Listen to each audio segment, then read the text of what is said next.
To the breaking news this morning, and households in Britain will face a winter energy price hike. It's not the news you wanted to hear, but the regulator Ofgem announced plans to raise the price cap. So it means from October, the average bill will rise by 10%, which is more than expected. It will go to around £1,717 a year for a typical household usage.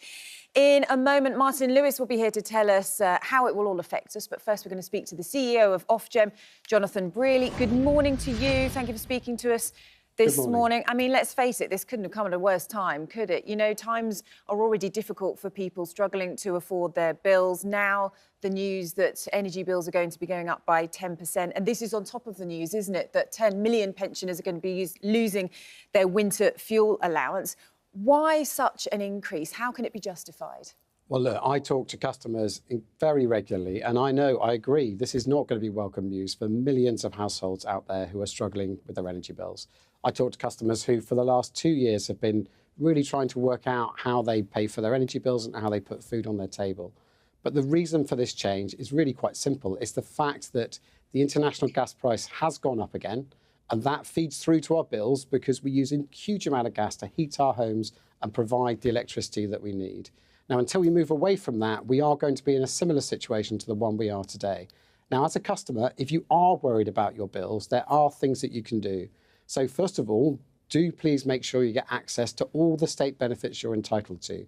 So the government said this week that nearly 1 million pensioners, 880,000 pensioners, are not getting access to pension credit that they're entitled to. That not only unlocks help with your energy bills, that helps with your wider cost of living.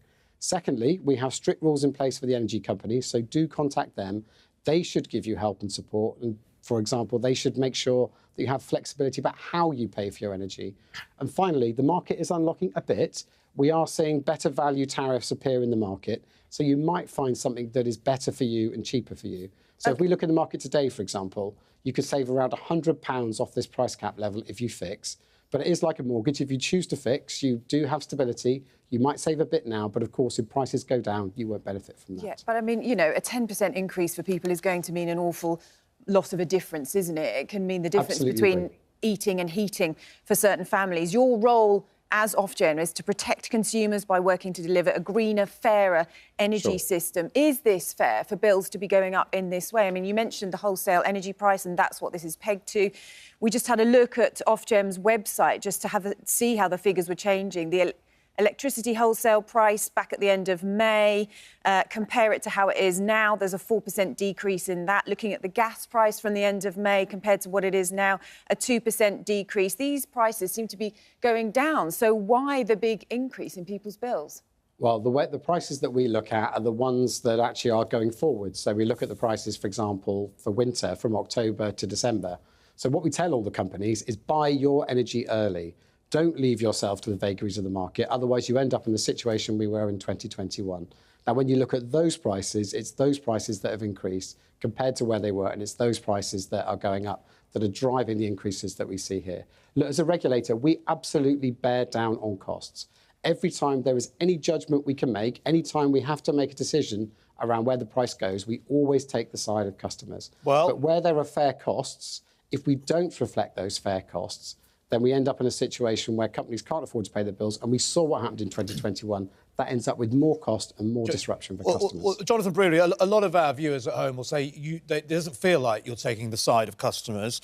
Someone on email here, Anonymous, says, why are the prices going up? It sounds like another con from Ofgem and the big companies to make more money. Paul, whose side is Ofcom on? Surely the power companies have made more than enough profits.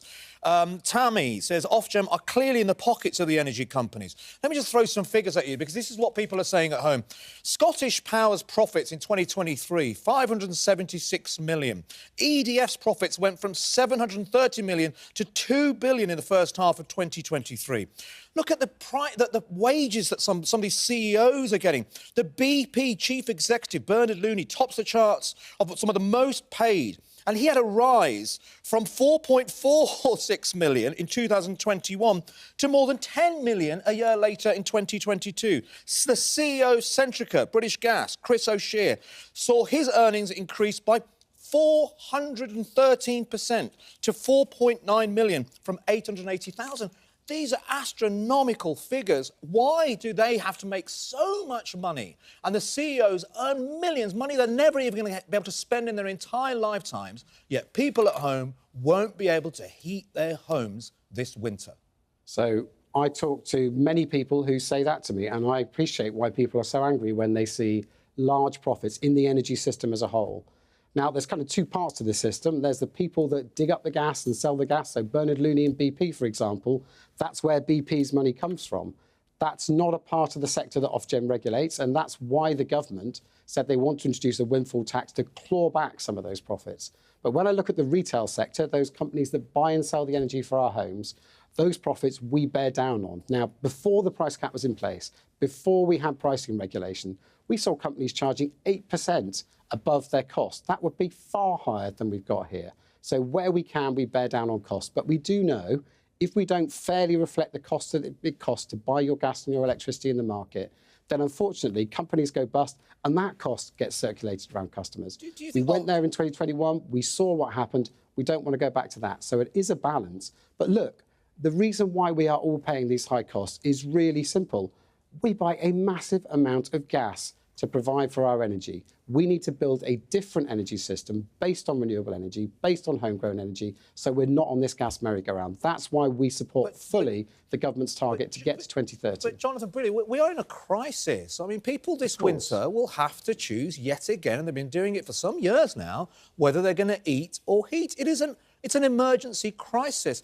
It seems to me, a lot of people think that Ofgem is no longer fit for purpose. Well, what we do is our job. We do two things. We make sure the prices fairly reflect costs, and we also make sure the companies treat their customers fairly. But in a sense, I'm not disagreeing with you because there is a problem for a group of customers now, and we can't hope that somehow gas prices are going to come down. And for those customers, we want to work with the government, with the sector, with consumer groups to make sure we target help and support there. So we stand ready to make sure that that group are looked after. There's things the regulator can do, but quite frankly, there's things others will need to do to make sure that's the case. Well, listen, one thing you could do, we're going to be speaking to Martin Lewis shortly, and he's been campaigning on this, is take action over standing charges, because these standing charges mean even when people are trying to cut their usage, there is a certain amount they have to pay every day, some 90 pence, I think it is, which adds up to £334 over the year. How fair is this? Why can't you take action on the standing charges to make sure that those people who are really trying to bring their usage down because they can't afford to pay their bills don't have to pay as much? Well, what we've also published today are a set of proposals to do exactly that, to take those costs off of the standing charge and put them on the unit rate.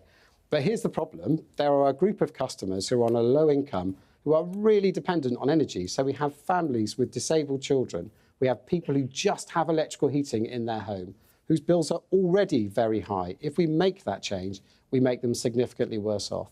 So my perspective is really simple. We don't want to have any unintended consequences.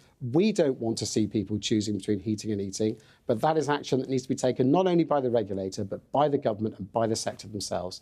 So we will make that change if we can, but we want to make sure that the very poorest who use the most energy are not made worse off. OK, Jonathan Brearley there, CEO of Ofgem. Thank you for joining us this morning. And as I say, we will be speaking to Martin Lewis shortly to get his thoughts on the breaking news and what you can do to try to bring those bills down. We have this interview with Jonathan Brearley every time, don't we? And we hear the same. I think people at home just won't... It's so frustrating. They won't be satisfied, I'm sure, with this. Now, here to react to the energy price rise is Martin Lewis. Martin, I'm sure you've heard Jonathan Brearley this morning speaking either on here or other media outlets. People at home just aren't hearing the answers they want to hear. Yet again, another hike, which is going to be a real difficult time, make a very difficult time for lots of people at home this winter, isn't it? Yes, especially pensioners coming this winter. Let's go through what's actually happening here. So the energy price cap is not a cap on the amount you pay. What it does is it limits the maximum amount that energy firms in England, Scotland and Wales can charge on their standing charges and their unit rates.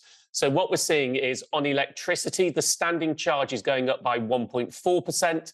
and the unit rate is going up by 9.6%. On gas, the standing charge is going up by 0.8%, and the unit charge, the amount you pay for each unit of gas, is going up by 14%. So what this means in practice is that for the vast majority of homes in the UK, which are on a price cap tariff, For every £100 you currently spend on gas and electricity, you will spend on average £110 from the 1st of October.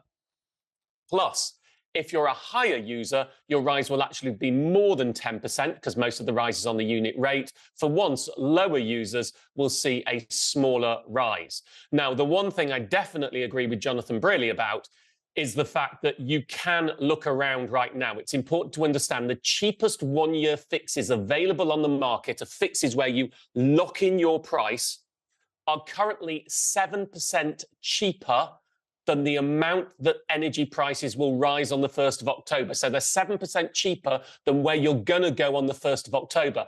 Now, just to really depress people a little bit more, the current prediction is when the price cap changes again on the 1st of January, it will go up again a little.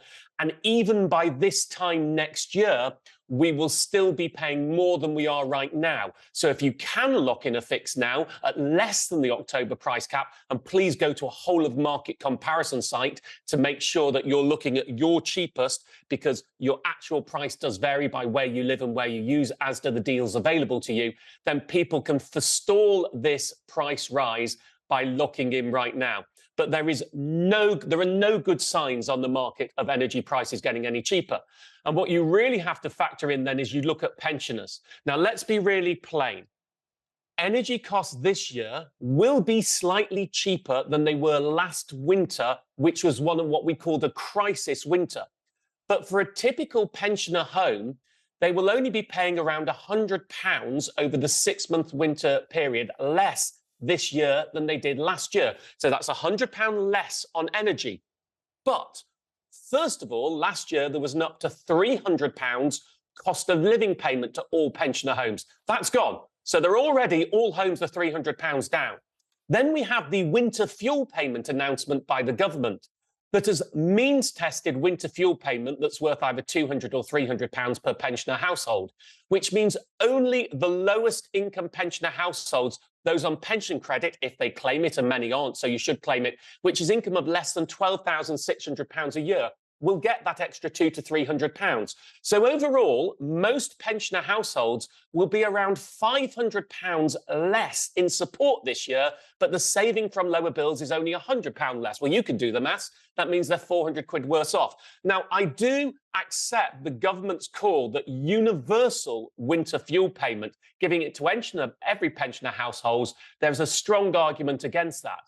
But I do think the government has narrowed the eligibility criteria for winter fuel payment too much, going just to those on pension credit. Effectively, those earning less than £12,600 a year is too narrow.